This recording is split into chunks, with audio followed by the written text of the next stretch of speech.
So here we are at ART-Fi's R&D facility in Paris, France. Today we're going to walk through the PMK SAR validation unit. This is the PMK.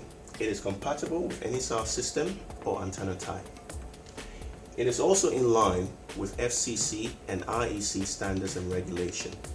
So any lab performing certification, this will be a perfect solution for you.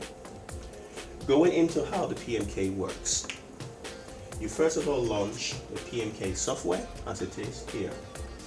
You connect the power meter to the PMK via USB. Your next step is to connect the RF cable to the output of the signal generator and to the input of the PMK. We connect a 20 dB attenuator to the input of the power meter like this. Connect the load to the PMK reflected port like this. We connect SMA RF cable to the 20 dB attenuator, and then from the 20 dB attenuator we connect this to the PMK RF output. At the end of the RF cable that comes from the PMK RF out, you connect a short circuit like this. Now disconnect the load from the reflected RF port. We then connect the power meter to the reflected port, and now we switch on the PMK and allow it to warm up. We go into the software and set the frequency we want to test at. In this case, we are using 750 megahertz. We select this in the software. We then also ensure that the signal generator is also set at the same frequency. We adjust the power required. Ensure that the attenuator used has its value enter into the software. We set and we then start.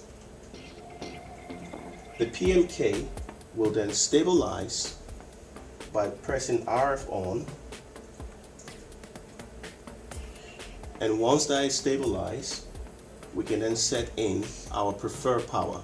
In this case, if we want our power to be 25 dBm, we can adjust the signal generator level like so, and as we adjust the level,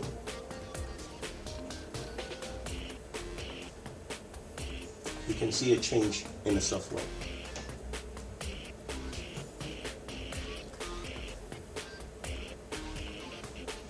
Now we allow our signal to stabilize again because the level has been changed. And once that is done, we record our forward power and also our reflected power from the PMK. This is done using an Excel file which we created to also measure the S11 parameter. Okay, once the system has been set up, we then move on to the last step, and that is switching on the signal generator. The power going to the dipole is shown on the screen, which is 25 dB, and you begin your validation. As simple as that.